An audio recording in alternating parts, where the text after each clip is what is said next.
নাটোরের সিংড়ায় ফিলিং স্টেশনে পৌঁছানোর আগেই গোপনে তেল বিক্রির অভিযোগে লরি ম্যানেজারকে জরিমানা করা হয়েছে।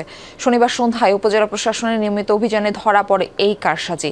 ইউএনও আব্দুল্লাহ আর রিফাত জানান, সিংড়ায় 4টি পেট্রোল পাম্প পরিদর্শন করেন তিনি। এ সময় স্থানীয় জামতলী বাজারে রাখি ফিলিং স্টেশনে বরাদ্দ অনুযায়ী তেলের পরিমাণে অসঙ্গতি ধরা পড়ে।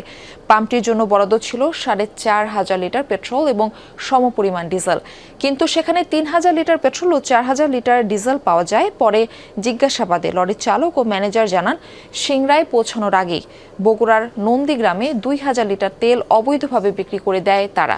এই ঘটনায় লরি ম্যানেজার আবু সাইদকে 50,000 টাকা জরিমানা করা হয়।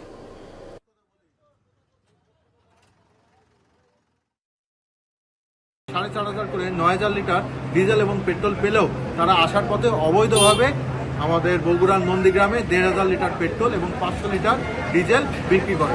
তো তারই ফলশ্রুতিতে আমরা তাদেরকে ভোক্তা অধিকার আইনে মোবাইল কোডের আওতায় আনি এবং ভোক্তা অধিকার সংরক্ষণ আইনের আওতায় তাকে 50,000 টাকা জরিমানা করা হয়।